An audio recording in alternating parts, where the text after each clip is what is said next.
Olá, eu sou o professor Jorge Luiz Costa e novamente estou aqui para apresentar um novo assunto para o nosso curso, Aula na Educação à Distância. Em uma das minhas apresentações sobre este assunto, uma professora, colega, amiga, me fez a seguinte pergunta: um hambúrguer vegano deve ser chamado de hambúrguer ou devemos dar um novo nome para ele? A princípio, né, pode ser uma pergunta que a gente fala assim, mas que bobagem, né? Mas é interessante porque ele leva a pensar, né? Nós temos conceitos envolvidos aí.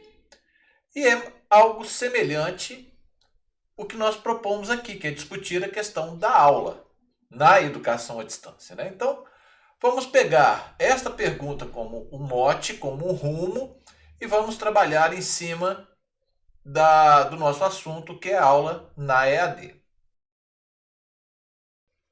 Antes de começar propriamente nos assuntos relacionados à aula, eu gostaria de fazer algumas considerações iniciais. Como o tempo é muito curto na videoaula, né, nesta videoaula, às vezes algumas coisas ficam parecendo meio truncadas, meio incompletas, meio incoerentes. Então, para evitar um pouco desse problema, eu faço essas considerações iniciais.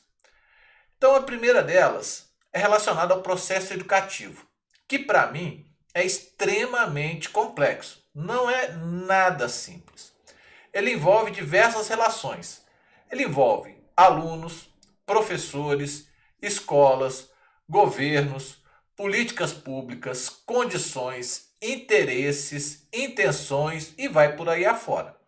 Então veja que a quantidade de elementos envolvidos neste processo é muito grande. E não dá para a gente pensar que uma solução para a educação é algo simples ou que uma proposta para a educação ela é algo simples. Ela tem sempre que considerar essas relações e esses elementos. Tá? A outra consideração é que na educação formal, então veja, eu vou tentar fazer um recorte para a educação formal. O ensino e a aprendizagem são indissociáveis para mim. Eu não consigo pensar o ensino sem considerar a aprendizagem. Então, para mim, não existe aquela história de eu ensinei e o aluno é que não aprendeu. Porque o objetivo final é a aprendizagem.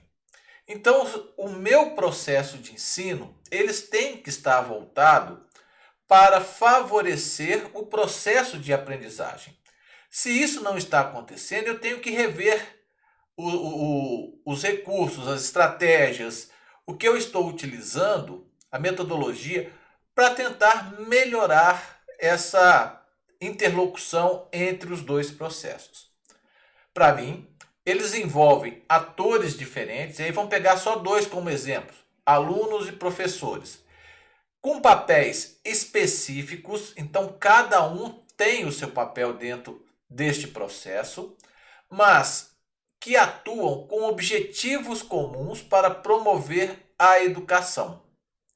Então, neste caso, na minha visão, são parceiros nesta empreitada. Então, tanto o professor quanto o aluno precisam estar engajados no processo educativo, senão não vai funcionar. Tá? Então, quando eu colocar os assuntos ou as discussões que eu vou propor aqui, considere sempre isto que eu estou começando. Nós temos ainda mais uma consideração, que aí é um pouquinho mais técnica, porque diz respeito a recursos didáticos. Então eu adoto a mesma perspectiva da professora Salete Souza, para quem recurso didático é todo o material utilizado como auxílio no ensino e aprendizagem do conteúdo proposto. O texto da professora Salete está indicado aqui embaixo, tá? Então, se você quiser olhar, é só pegar a referência aqui e buscar na internet. Assim sendo, recurso didático, recurso de ensino, recurso de aprendizagem, a partir da perspectiva como entendo, o processo de ensino e aprendizagem, né, como eu entendo o processo de ensino e aprendizagem, podem ser considerados equivalentes. Então, veja só, nessa situação. É claro que se a gente for aprofundando, se a gente for olhar teoricamente, existem diferenças, mas para esse momento, para esse assunto que a gente vai abordar aqui, para esse tempo que nós temos, eu vou considerar eles como equivalentes, tá bom? Feito isso, vamos em frente. Antes de falar sobre aula na EAD, é importante que a gente entenda o que é aula ou qual a perspectiva que eu estou adotando para o termo aula. Na primeira perspectiva, que eu considero a perspectiva mais de senso comum, a gente tem a seguinte observação feita pela professora Elza Guimarães Oliveira. No texto dela, ela coloca assim: é usual a visão de aula como uma atividade que acontece em espaço físico, sala de aula, e em uma unidade de tempo determinada, 50 minutos, por exemplo. No texto dessa professora, ela vai desenvolver esse assunto também, né? Ela vai discutir a aula de um outro ponto de vista, mas sim. E aí ela coloca essa observação. Esse é o senso comum. Se você perguntar para qualquer aluno que está aí com o uniforme, onde que você está indo? Ah, eu estou indo para a aula. Mas o que é a aula? Ah, bom, a aula é aquilo que acontece lá na sala de aula com o professor, tal, e tem um tempo de 50 minutos e vai por aí. Mas existem outras perspectivas. Nós temos uma outra perspectiva, a perspectiva 2, que na minha opinião, ela é mais completa e também um pouco mais complexa, mas ela atende a diversas concepções para a aula. Então vamos pensar aqui, vendo o que a professora Ilma coloca sobre a aula, né? Ilma Passos Alencastro Veiga, que o texto também está indicado aqui embaixo. Bom, ela diz o seguinte: aula é atividade onde se concretiza o processo didático. Bom, segura aí processo didático. Ela, a aula, se desenvolve de forma diversa, conforme a relação que tenha com o tipo de conteúdo que se vai explanar. Para tanto, o professor não só define os objetivos, mas seleciona e organiza conteúdos, métodos e técnicas mais adequados ao tipo de conteúdo, especifica as formas de avaliação, bem como os meios ou recursos didáticos. Então veja só, vamos voltar à primeira perspectiva. Se eu considero aula aquilo que acontece na sala de aula nos 50 minutos, o que é uma aula, por exemplo, no pátio da escola? Onde eu vou, por exemplo, trabalhar questão de localização, lateralidade, direita, esquerda, frente, trás. Ou então, uma aula onde eu vá a um museu. Isso não é considerado uma aula? Porque não está na sala de aula? Porque extrapolou os 50 minutos? Então veja que aqui a aula assume uma perspectiva mais ampla, né? Então é aquilo que o professor define os objetivos, o que eu quero alcançar com a minha aula. Ele seleciona e organiza os conteúdos, os métodos e as técnicas mais adequadas. Será que é mais adequado para eu trabalhar questão de pontos cardeais, ficar dentro da sala de aula, ou levar o aluno para o pátio e trabalhar com uma bússola? Veja que são perspectivas diferentes para um mesmo termo aula, né? Bom, e daí? O que é processo didático? Aquilo que eu pedi para você segurar ali. Vamos ver. Processo didático, segundo o Libânio, José Carlos Libânio, o processo didático é o conjunto de atividades do professor e dos alunos, sob a direção do professor, visando a assimilação ativa pelos alunos dos conhecimentos, habilidades e hábitos, atitudes, desenvolvendo suas capacidades e habilidades intelectuais. Então veja que é um conjunto de atividades bem complexa, que envolve professor e aluno. Voltamos àquelas considerações iniciais que eu fiz, né? E aí a gente vai ver que ela tem toda uma articulação de diversos elementos. Então, dentro dessa perspectiva 2, que é uma perspectiva mais ampla, nós vemos que a aula extrapola a sala de aula e extrapola o tempo de 50 minutos. Ok? Bom, vamos exemplificar. Eu trago aqui um trecho da tese de doutorado do Dilermano Ferreira Campos, está também indicado aqui embaixo, tá? Se você quiser depois pode dar uma pesquisada, se tiver interesse, onde ele vai dar um destaque para uma aula de cálculo. Ele vai pegar algumas coisas que acontecem ali. Diz ele: de um modo geral, a dinâmica das aulas de cálculo segue certo padrão. O professor expõe a matéria no quadro. Os alunos tomam nota. Com base nessas anotações, selecionam nos livros didáticos os tópicos que estão sendo trabalhados e que serão cobrados nas provas. Para auxiliar o aprendizado, eles resolvem individualmente ou estudando em grupo os exercícios do livro referentes aos tópicos selecionados e da lista elaborada pelo professor. As questões dessas listas são resolvidas pelos monitores que tiram as dúvidas remanescentes. Então, é um trecho simples, mas que, na minha opinião, reflete bem o que é uma aula num senso comum, né? Assim, a gente que vai para a escola e vê uma aula desse tipo. Então, vamos tentar aqui detalhar um pouquinho mais. Eu fiz esse quadro dividindo dois tipos de recursos. Eu tenho os recursos didáticos e os recursos de comunicação. Nos recursos didáticos mencionados aqui pelo Dilermano, nós temos os textos, que são os livros didáticos, as listas de exercícios e provas. E nós temos recursos de comunicação, aquilo que me permite comunicar, falar, levar uma informação para a outra pessoa. Então eu tenho a aula expositiva no quadro, o esclarecimento de dúvidas e a resolução de exercícios no quadro. Então, recursos didáticos e comunicação, retirados aqui deste exemplo da aula de cálculo.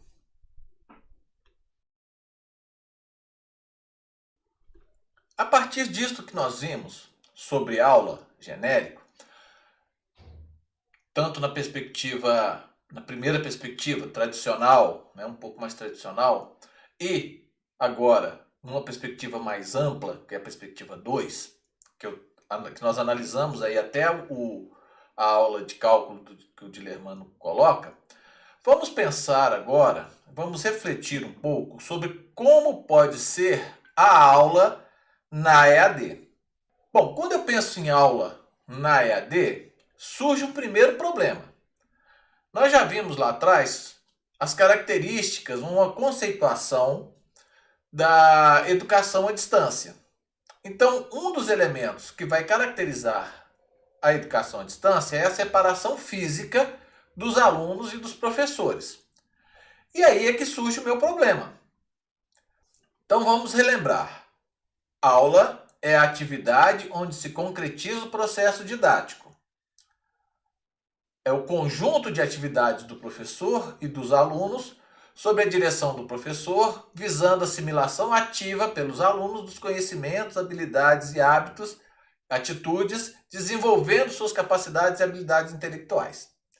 Então, juntando as duas, a gente teve essa segunda perspectiva mais ampla. Muito bem. Se o professor, nesse processo didático, ele vai definir os objetivos, se ele vai selecionar os conteúdos, propor estratégias didáticas com esse objetivo, como mediar o processo educativo sem usar os recursos didáticos e recursos de comunicação tradicionais que conhecemos há tanto tempo? Porque, querendo ou não, todos nós tivemos muitas experiências até agora no processo educativo presencial.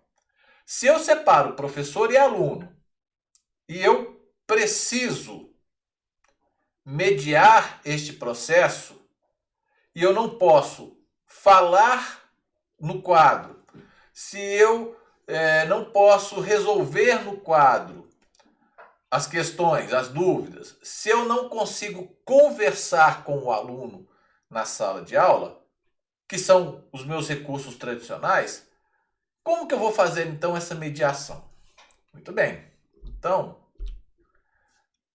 eu vou ter, vamos relembrar aqui a partir do texto do Dillerman. Quais foram os recursos didáticos que ele coloca lá na aula dele, naquela aula de cálculo que ele analisou? Textos, que são os livros didáticos, listas de exercícios e as provas. Quais foram os recursos de comunicação? Aula expositiva no quadro, esclarecimento de dúvidas e resolução de exercício no quadro. Veja que aqui nós estamos considerando a sala de aula, né? Estamos ali, ou melhor, não a sala de aula, mas um contexto presencial. Eu tenho no mesmo lugar, no mesmo tempo, professor e alunos. Quando eu vou para a educação à distância, vamos ver como que fica. Se eu penso nos recursos didáticos, eu consigo ter os mesmos textos ou livros didáticos da educação presencial? Sim, eu tenho os mesmos. Eles podem ser agora impressos, como são os livros tradicionais usados na educação presencial, ou eles podem ser em PDFs, ou em outro tipo de e-book, ou eletrônicos, em arquivos eletrônicos. Eu posso ter as listas de exercícios, que antes estavam impressas ou no quadro, também na educação à distância, seja impressa, que eu vou enviar para os alunos, seja através de arquivos eletrônicos, ou até mesmo de recursos de informática para propor aos alunos. Eu tenho a prova como recurso didático tanto na educação presencial quanto na educação à distância. O que vai mudar é como essa prova vai acontecer. Ela pode acontecer no computador, na educação à distância, ou ser impresso e a pessoa utilizar, por exemplo, o polo de apoio presencial ou algo semelhante para poder fazer essas avaliações, essas provas. E os recursos de comunicação? Talvez seja aí aonde as pessoas têm um pouco mais de dificuldade, né? Como que eu faço com a minha aula expositiva no quadro? Na educação à distância, eu posso utilizar vídeos e webconferências e ter, de uma maneira similar, os mesmos recursos de comunicação. Quando eu tenho uma aula expositiva onde o aluno não tem a possibilidade de interagir ou que a interação é muito baixa, e aí você pode pensar assim, Jorge, mas isso não acontece. E aquelas aulas em auditório, que você reúne 50, 100 alunos para uma mesma disciplina? Ali a interação é muito baixa também. Será que eu não posso converter ou trabalhar o conteúdo em vídeos ou em webconferências? O vídeo, tipo este que a gente está utilizando aqui, né? E para esclarecimento de dúvidas, se eu não posso dialogar com o aluno? Bom, na educação à distância eu posso usar vídeos, eu posso usar áudios, eu posso usar fóruns, eu posso usar webconferência e até os textos. Então o aluno me manda a dúvida, eu escrevo para ele e mando o texto num formato eletrônico, por exemplo. E a resolução de exercícios no quadro? Como é que eu posso fazer algo semelhante? Da mesma forma, eu posso utilizar vídeos ou eu posso usar uma webconferência. Eu posso marcar uma sessão síncrona onde os alunos e o professor estão no mesmo tempo e por meio de uma webconferência na internet fazer as explicações, esclarecimentos de dúvidas.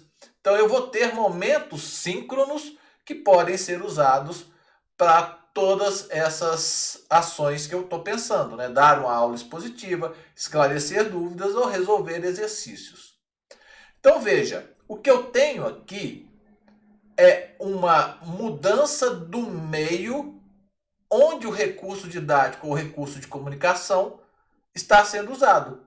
Se antes eu tinha ele físico, o recurso didático, o livro físico, eu posso ter ainda o livro físico, mas além disso eu posso ter um livro eletrônico, que hoje está sendo usado com muita frequência também na educação presencial.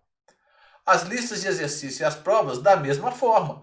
Ou eu uso um software específico para aplicar os dois, a lista de exercício e as provas, ou eu posso fazer da mesma forma. Imprimo, mando a página lá, a lista de exercício e a prova impresso numa folha. Para comunicar com o meu aluno, eu posso usar vídeos, webconferências, né? Eu posso usar áudio, fórum e várias outras tecnologias da informação e comunicação para mediar esse processo. Além disso, eu posso ter um ambiente, que a gente chama de ambiente virtual de aprendizagem, onde diversos desses recursos das TICs estão agregados, estão juntos, seguindo uma mesma interface, uma mesma forma de trabalhar, que são os ambientes virtuais de aprendizagem. No nosso caso, a gente está utilizando o Moodle, né? Então, este ambiente, o Moodle, ele vai criar um padrão, uma forma de se apresentar os textos, a lição, trilhas de aprendizagem, animações, fóruns, checklists, mensagens e diversas outras ferramentas para atender o processo de mediação. A forma como o recurso didático passa a ser disponibilizado por meio das tecnologias em um ambiente virtual de aprendizagem é facilitado porque ele cria um padrão no uso dessas ferramentas, mas ele tem uma quantidade imensa de ferramentas e de recursos que vão sendo apropriadas pelo professor de acordo com os seus objetivos didáticos e as suas estratégias pedagógicas. Então veja que o que a gente está fazendo de sair do físico e ir para o virtual está mudando o meio e não o recurso, né? A gente usa as tecnologias para fazer este processo. Então, o que é ir à aula em um curso à distância? É uma pergunta interessante, né? Bom, primeiro, ir à aula, a partir do momento que eu estou separado fisicamente do professor e dos outros colegas, e que esse processo é mediado por tecnologias em um ambiente virtual de aprendizagem, ir à aula significa acessar o curso na frequência indicada no seu planejamento. Se você está fazendo um curso, e aí independe do modelo, tá? Nós já vimos também que numa mesma instituição nós podemos ter diversos cursos ou até dentro de um mesmo curso a gente ter modelos de EAD diferentes.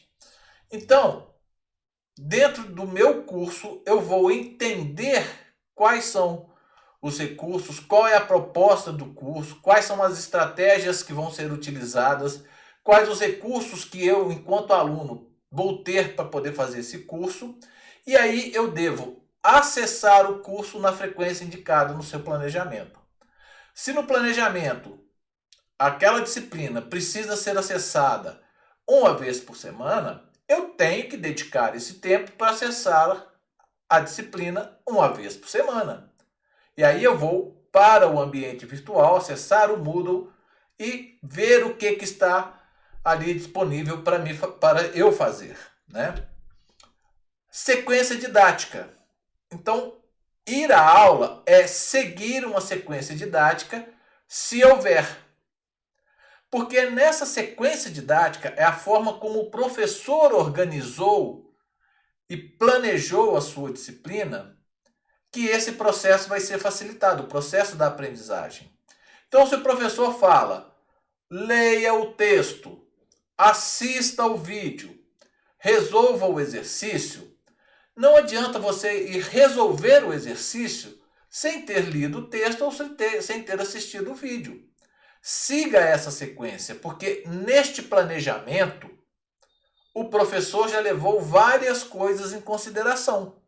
Como que os assuntos se articulam, como que ele aprofunda um determinado conceito no vídeo ou no texto, como que ele apresenta o texto.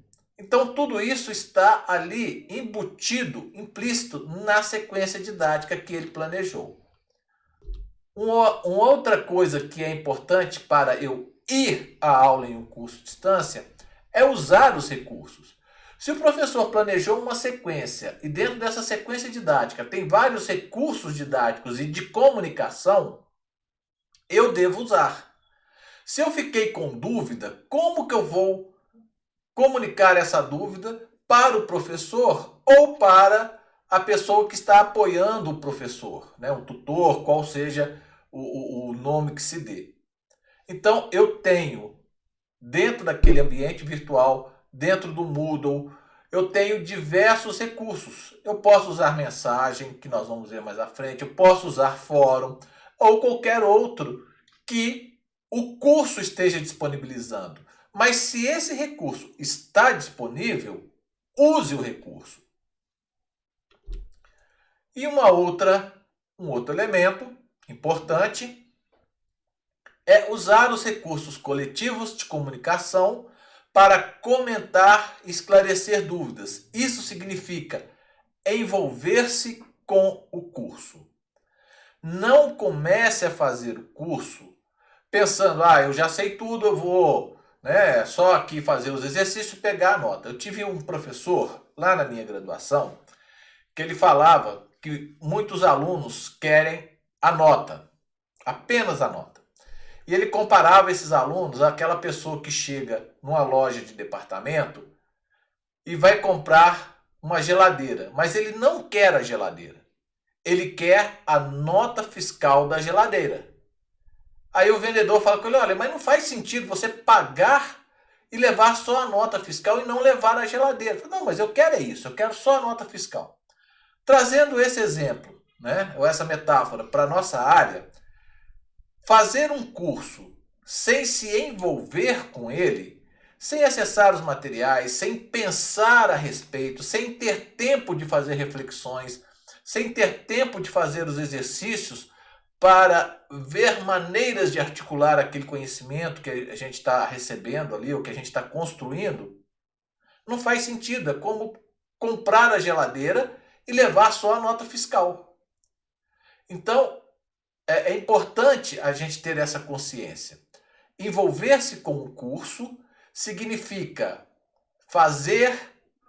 acessar esse curso, fazer as sequências didáticas propostas, utilizar os recursos que estão sendo disponibilizados para mediar o processo e articular com a minha comunidade, professor, tutor ou apoio, os colegas, aquelas informações que estão sendo apresentadas para que elas se transformem num conhecimento e eu possa levar isso dentro da minha profissão, no caso, na minha docência ou na minha gestão de escola. Então, isso é ir à aula na educação à distância.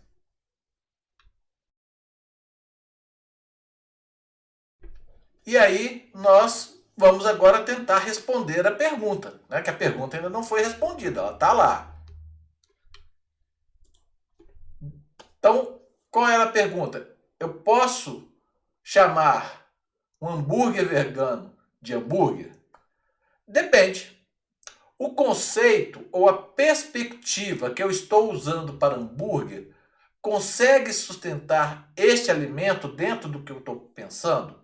Então vamos ver. Se eu penso hambúrguer como a carne animal, provavelmente eu precisarei de um outro termo para designar isso, porque ele não é a carne, porque um vegano não come carne, né, animal.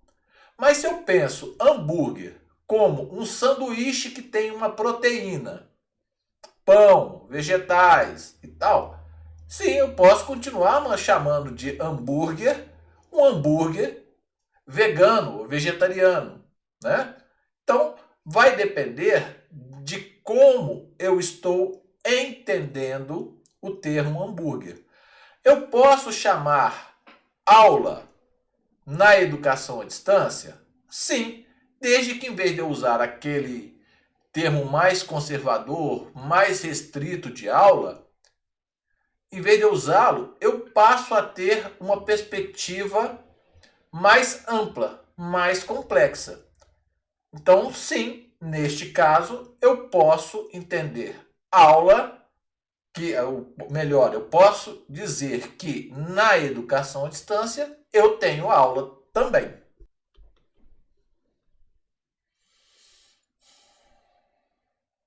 Então, vamos encerrar essa videoaula agradecendo aí a sua atenção e até um próximo conteúdo.